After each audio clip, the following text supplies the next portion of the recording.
Entonces quizás sería más interesante abrir un turno de preguntas, ¿no? Muy bien. A ver. Aquí estamos. Gracias a Dios y a España y a África. Amancio.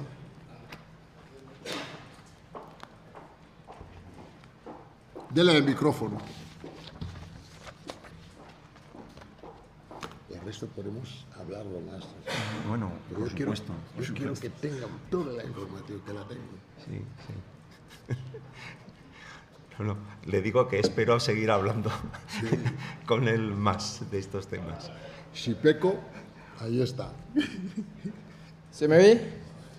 Vale, muchas gracias por la exposición, ¿no? Y por las cosas que hemos aprendido. Y también por el libro, igual que el de Pedro, ¿no? De protagonistas que han escrito, han dejado testimonio escrito de lo que han vivido.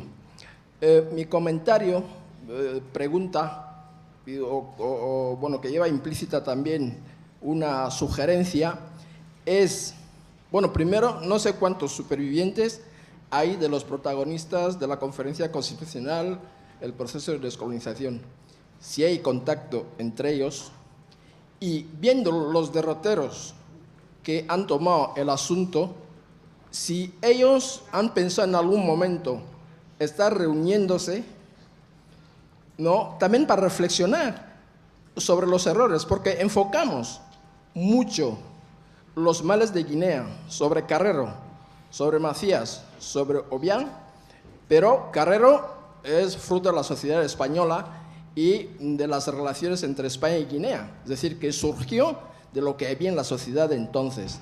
Macías y Teodoro surgen de Guinea, igual que los otros protagonistas que fallecieron. Entonces, si han pensado reflexionar sobre si esos protagonistas que estuvieron trabajando por la descolonización, si ven que tienen que transmitir a las otras generaciones unas reflexiones sobre los posibles errores que hayan podido cometer para que estuviéramos en el lugar donde estamos aquí ahora. Bueno, yo estoy más dirigiéndome a eso, porque bueno, nos conocimos, no sé si se acuerda, en casa de Esteban, en Málaga, ¿no? Porque bueno, iba a pasar las vacaciones ahí porque mi esposa es pariente del difunto Esteban Bobar, en Málaga, sí, ahí nos vimos por primera vez.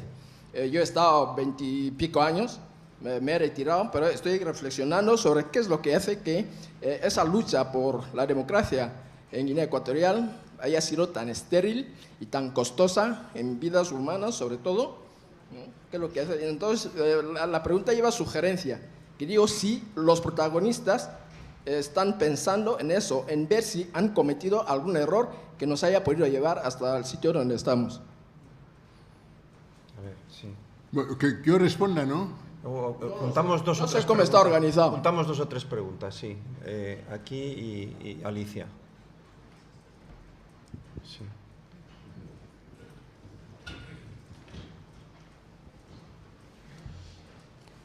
Anote si no hay preguntas para... Perdón porque he llegado un poquito tarde, pero me gustaría saber cuál es su opinión en torno a la confrontación entre Carrero y Castilla. Es decir, ¿por qué tenían puntos de vista diferentes y en qué, es decir, en qué se distinguían las dos propuestas?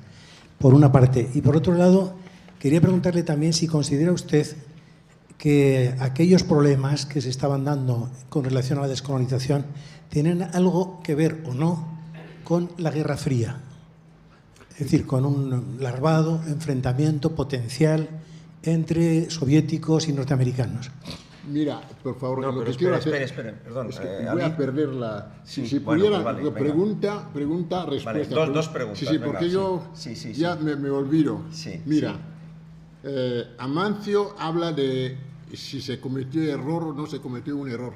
Mira, es muy difícil cuando se vive una dictadura, que tú la vives, muy difícil. Uno, y en un lugar que en una dictadura es muy difícil. Y después, si la base es aquí, en España, también es más difícil todavía. Porque en España hubo una dictadura. Y antes de la dictadura de Franco hubo otra dictadura. Y después casi desde Isabel de Castilla y Fernando de Aragón, no ha habido, seguro que van de más de casi 500 años, no ha habido una real democracia hasta, no quiero decir libertinaje de ideología, pero hay democracia aquí. Y entonces un señor que está en España, un africano, él es español, usted es español, pero africano de origen, donde no hay base, no hay medio. Primero es como si un estudiante que no come se muere. Tienes que comer bien. Una persona que no sabe ni dónde caer se muere. Tiene primero que resolver su problema. Entonces decir que ese señor ha cometido un error en cuanto a nosotros. Hicimos un trabajo. Yo creo que si hay error, no quiero culpar a nadie, no quiero hablar de nadie, pero la gente guineana que está aquí en España, que lo pasan verde, usted ha estudiado, usted es arquitecto, está bien, termina la universidad, pero tiene que trabajar de arquitecto, tiene que tener medios, pero es difícil, no imposible, pero difícil aquí. Y después, ok, soy arquitecto madrileño y quiero ir, no puede ir ni a Camerún, es muy difícil para el guineano. Entonces te vas a Camerún, lo mismo. Ya no te digo Gabón. Ahora error. No sé, yo lo que digo es que es muy difícil. Error, no creo que haya error. ¿A quién vas a culpar? ¿A quién vas a culpar? Y en cuanto a nosotros, yo solamente Mariano, todo el resto está en la ultratumba. Y lo hicieron también a todos. Si yo no estoy en mi agujero en Nueva York, me hubiera mandado al limbo también, pero yo no me acerco no estoy cerca de ellos, no. Y es de error como error, no. Y usted habló de Carrero Blanco, ¿respondió o no? ¿O no? Sí.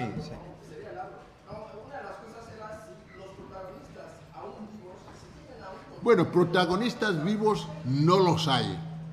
Algunos, pocos, ya mayores. Bueno, yo digo, pero ¿cuántos años tienen? Claro, Pedro Ecón tiene 80 y tantos. ¿Pedro quién? Claro. Pedro Ecón. Pedro Ecón lo conocí en Camerún, estaba en Ambam. Sí, este me suena. Estaba en Ambam. Un tal Pedro, estaba también en la conferencia constitucional. Claro. Sí, él estuvo en Ambam. Yo me acuerdo de ese señorito. Sí, pero Pedro claro. Ecón, sí, lo eligieron, su grupo. Es que cuando llega a la conferencia se elegían grupos por afinidad tribal, por afinidad, no sé, familiar y tal, pero Pedro Ecón no era un dirigente, no, él estuvo exiliado en Ambam, porque cuando yo vi la lista, ustedes uno de los que estuvieron exiliados en Ambam, él estuvo también en la conferencia constitucional, pero en Camerún él no era ningún dirigente, el que dirigía ahí era Perea Cota.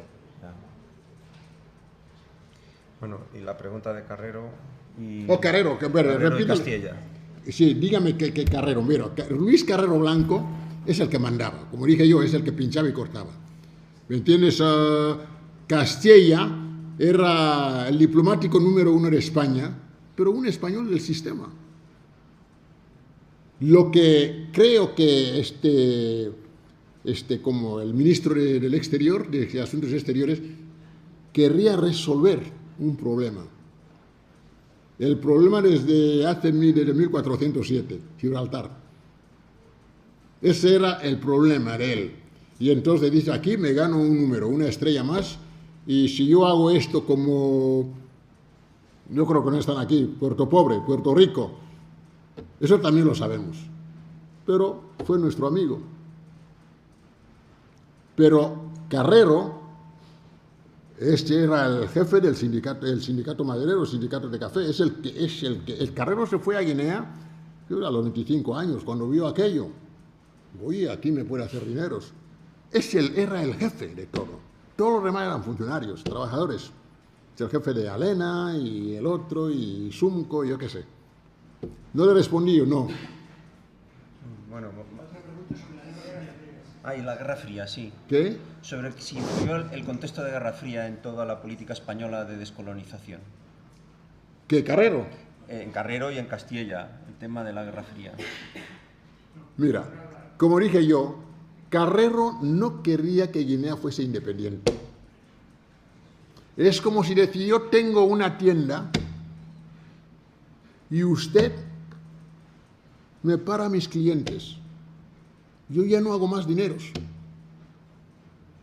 Pero Castilla, que cuando entra a la escuela esta, con Arreilza y Piniel y el otro y Loriga, Lorigaño, eso era la escuela de Castilla, como decimos, era gente universitaria.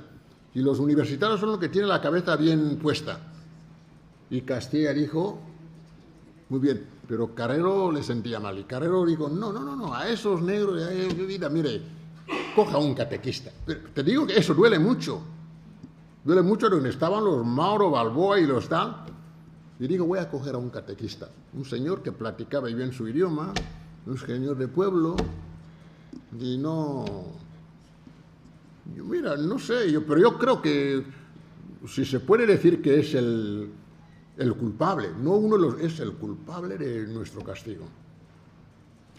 Bueno, dos preguntas más, porque si no nos... La profesora San Pedro. No,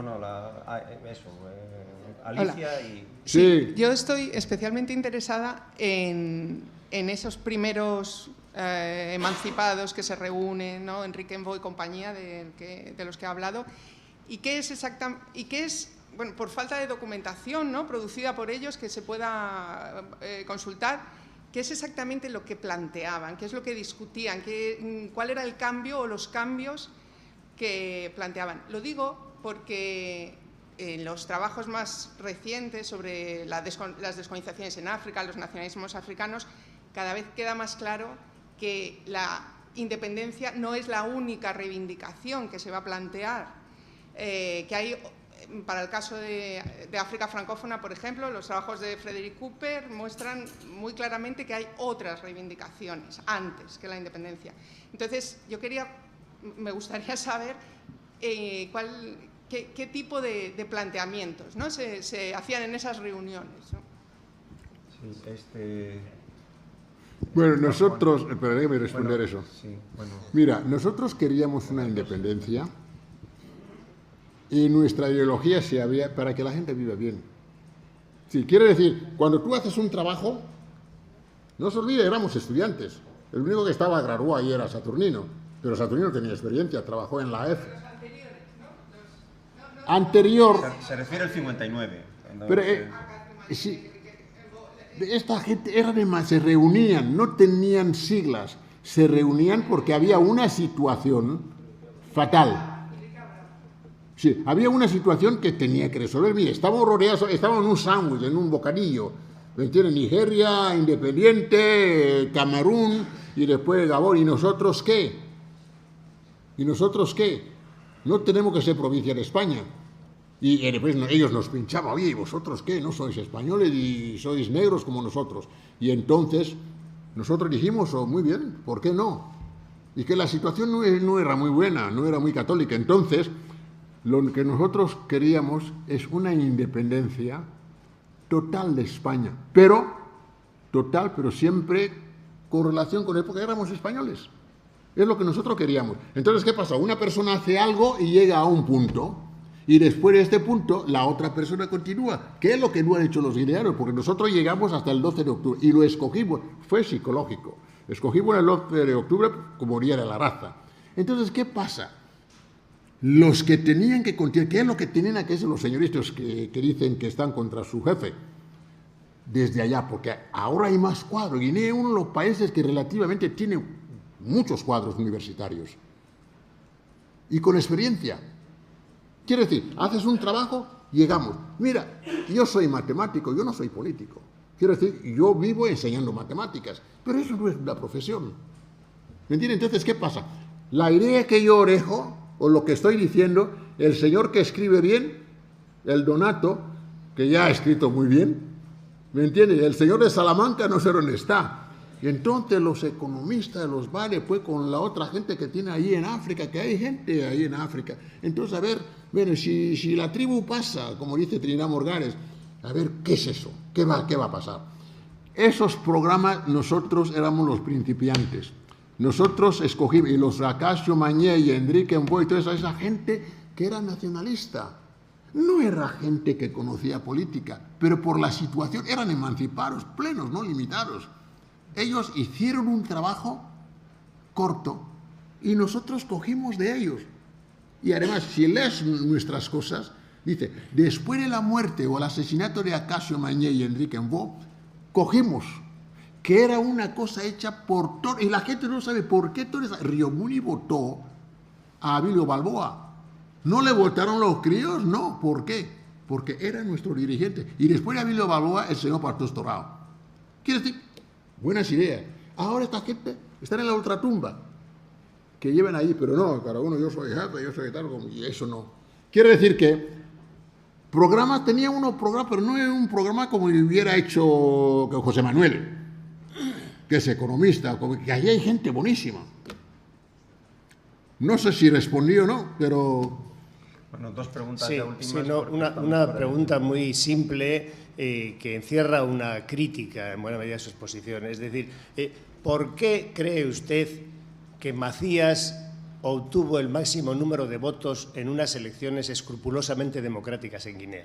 Se lo digo porque usted ha hablado de Carrero, el que manipuló. Esto también tiene que ver, una pregunta que podría ir dirigida a Donato, es decir, o sea, hace una explicación de lo que ocurrió en Guinea, que es todo de ententes entre élites, te quiero decir. Sin reconocer, es que ese hecho, para contestar también a Amancio, me parece absolutamente fundamental, sin una reflexión profunda de por qué la mayoría de los guineanos eligieron a Macías en unas elecciones escrupulosamente democráticas, es decir, se seguirá cayendo en algo que, permítame que le haga esta crítica, es decir, la élite cultivada guineana tenéis un desprecio a vuestros compatriotas no educados y no civilizados. Es decir, tú has dicho algunas cosas aquí, como le dan el poder a alguien que sale del bosque, o sea, que indican algo muy sencillo, que es que yo lo veo, es decir, o sea, las élites guineanas esperabais o creéis, tenéis una concepción de la política como si España hubiera tenido que transferirles el poder sin consultar a nadie a los más preparados de los guineanos. Y como eso siguiera siendo así, mirando siendo a Europa, para decir, o sea, el poder se merece en virtud del conocimiento que se tiene, de la preparación, etcétera. Pero ocurre una cosa muy curiosa, que la democracia consiste en consultar al pueblo a quien quiere que le den el poder. Y cuando le han consultado a los guineanos, se lo da a un populista, como decía Andrés, etcétera. A mí me parece desgraciado que ocurra, pero hasta que no reflexionéis a fondo, o sea, cuáles son las características concretas y la realidad del pueblo guineano en aquel momento y ahora, y en los deseos del pueblo guineano, es decir, no podréis hacer una autocrítica a los errores, de lo que preguntaba por Amancio, que yo creo que han sido múltiples. Por ejemplo, de Atanasio. A Atanasio lo que siempre se le reprochó fue un elitismo cultural, un desconocimiento del pueblo ante el que comparecía, que se lo reprocharon los demás. Yo creo que eso es algo que se aprecia, que sigue ocurriendo en Guinea. Y sigue ocurriendo en Guinea, en cierto modo, por responsabilidad de las propias élites culturales, que simplemente se consideran con un grado de superioridad respecto a los guineanos no cultivados, no civilizados y no cultos, que se acerca mucho al desprecio racista que tenían los colonos españoles por los colonizados. Bueno, mira, desprecio no hay. Mira, el África de hace 200 años no es el África de 1959, ni es el África de hoy. Y la política como tal, y de facto, Carrero, lo que ellos querían hacer, cuando llega la autonomía, dijeron, mire, vamos a ir a los jefes de pueblo. Elegimos entre los jefes de pueblo y hacemos un jefe de pueblo presidente de la República. Pero claro, está bien. Usted viene a la universidad, está muy bien. Pero mira, tienes que tratar con España, con América, con Burundi, con tal.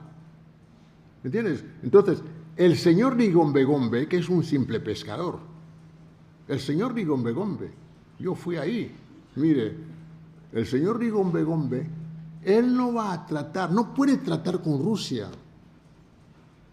No puede tratar con España, porque hay ciertas cosas que hay que usar otras manías y otro lenguaje, que el señor de Igombegombe de Bebellín, el típico señor de ahí, no entiende porque le pueden burlar. Entonces, ¿qué es lo que hace el señor de Bebellín? Es elegir a un señor como el profesor, ¿dónde está? El Oquende, porque ese señor profesor Oquende, incluso su padre, que es otro profesor, es el que le puede representar. Es como cuando usted va, mira, Richard Nixon cayó en desgracia, bueno, relativamente, pero era abogado. ¿Por qué este abogado tiene que alquilar otro abogado? Entonces, lo que estoy diciendo no es despreciar. A fin de cuentas, estamos trabajando para la gente de Igombegombe. Sí, yo no estaría aquí haciendo eso.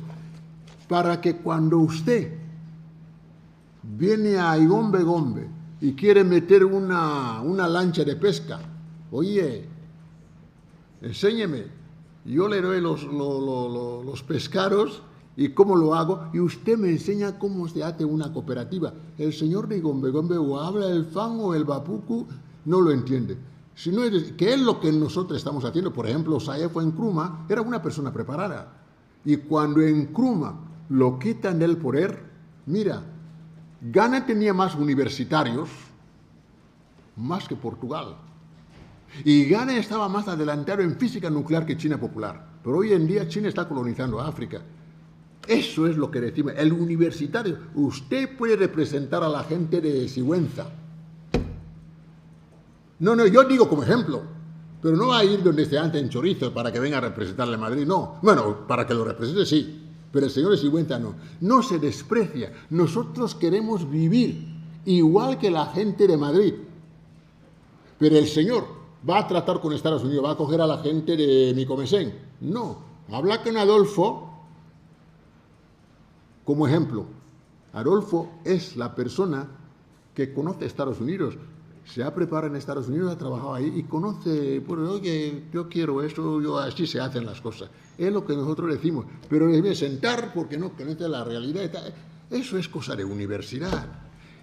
La política, como decía mi compañero Tomás Mbuemangón Malango, ni es política, es un juego sucio para los que nos quieren distraer la cabeza.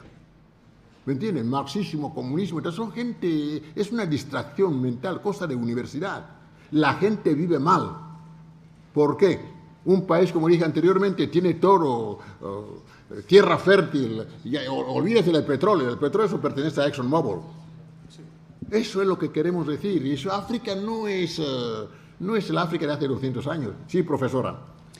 Bueno, una pregunta breve y que nos sitúa también en otra franja temporal, para dejar un poquito atrás estos conceptos de civilizado y no civilizado, que son un poco incómodos, y para eso, movernos a un periodo un poco más contemporáneo. Nos mencionó al principio el libro que tiene en inglés y que espera que pronto se publique en el otro Silal. libro, sí. Esperamos que así sea. Supongo que su libro, Mi experiencia en una cárcel de Gabón, My Experience in a Prison in Gabon, ¿no? Sí, mira. Bueno, pues respecto a eso, si nos puede contar un poquito su relación con Guinea libro más cercana en el tiempo y de lo que se trata el libro. Eso es una ordalía que pasé. Mira, lo que pasa como... Mira, yo no conozco mucha gente, pero la experiencia que tengo, yo trato con gente... Si no conozco, bueno, yo trato con gente que conoce. Lo único que tengo. No sé nada, ni soy nadie, pero hablo con la gente que sale, que sabe.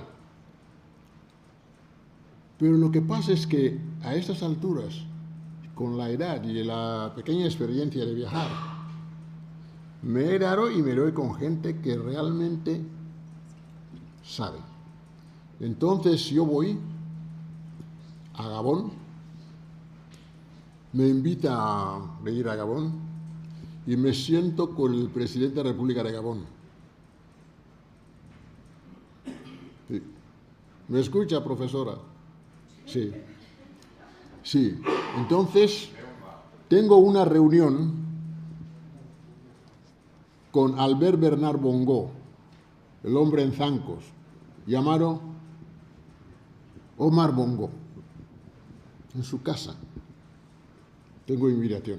¿Cómo llego allá? Porque uno de nuestros compañeros que fue presidente de Santo Tomé y Príncipe, Miguel Trovara, era nuestro compañero, amigo de Atanasio, pues llegó a ser presidente. También me llamó. Y tengo otro amigo, sin nombrar, que también es presidente. Mis amigos están en las alturas. Y también pasé por Francia. El señor que iba a ser presidente de Francia, Trosken, lo conozco. Y todos esos contactos, yo dije, mira, porque como España, no, el gobierno, los que hacen política en España, les importa 3 pepinos, 3 colmillos de orellana. Muchos, no muchos, varios van ahí y hacen dineros. España no, porque a España le duele el caso de orellana. Yo me siento, bueno, para hacer la historia larga, corta, me siento con Bongo. El guineano es indiscreto, habla mucho. La lengua la tiene muy suelta. Muy suelta. Porque la ecuación de Guinea, si no lo resuelves en África, lo resuelves en Francia. En realidad como un templo. Realidad, ¿eh? Y Francia es la mercenaria de Estados Unidos. Mercenaria. Quiere decir, Estados Unidos dice, ¿por qué lo digo? Porque, y gracias a Dios que Chuck Hagel, que fue ministro de Defensa, gracias a él yo no estaría aquí. No le conocía. Bueno, de todas maneras, yo me siento con Bongo, Omar Bongo. Le conozco. Yo le dije antes que Bongo, pues tenía 2 secretarios, Atanasio y es que es un congolés. Lo conozco. Bien, conocí como Renanza. Pero el presidente Adolfo, dijo Miguel Trovara por teléfono, sí, cada vez que pase. Me siento con ese señor. Y los guineanos, oye, es una cosa súper secreta. Estuve en Gabón 4 meses, no se enteró nadie, fueron los servicios de espionaje. Me siento con Bongo, estuve con durante 1 hora y media. Y los guineanos hablaron.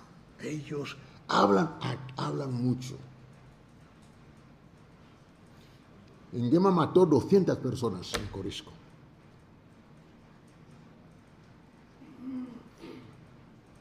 Y Bongo, porque Bongo era Mr. Afrique. Hablas con Francia, con Trosken. No, bueno, Trosken era alcalde de Sarcelles. Ellos hablan con sus cosas, los gobiernos hacen sus cosas. Y cuando hablaron, a matar a la gente. Entonces, no le conocía a Chuck Hagel, no le conocía. ¿Cómo pasó? Mira, yo soy católico, yo creo en Dios, pero donde esté escondido. Entonces, Estados Unidos quiere, según dicen, no estoy ahí, quiere meter una base naval allá. Y Chuck Hagel era ministro de Defensa. Y uno de los guardias de los que nos castigaban, a mí no, pero a los guineanitos, los castigaban, pero muy mal. Me enseña un periódico por la noche y en el agujero pequeño donde yo estuve me da un periódico, el Minister of Defense, no sé qué, vino ahí a Gabón, con el jefe de las tropas americanas en Alemania, me enseñó eso. Y gracias a Dios que hay un chico que son los que me limpiaran la caca. Me mando eso y un guardia, tiene un poquitín de dinero, le pagué. Y después ese chico me dio un correo electrónico y mandé a mi hija. Y mi hija contactó a el embajador, ¿cómo se llamaba? Ay Dios, el que se ha muerto, Roddy. Y Roddy contactó la oficina del secretario de Defensa, Frank Roddy. Y de ahí, gracias a Dios, estuve 9 meses, pero un día de eso me sacaron ahí con gente armada hasta los dientes. No eran mi gente, pero era de orden del Departamento de Estado. Entonces, cuando yo llego, Mr. Hagel me dijo, cuente tus experiencias. Ahora ya no puedo escribir, que es lo que está aquí. Y el presidente, lo va a poner en castellano. Ahí están todas las fotos. Quiere decir que es lo que pasó. Entonces, no, ya es que creo que Bueno, podemos hablar después. Es la hora de empezar la siguiente, entonces yo creo que no podemos abusar del siguiente turno. Thank you very much.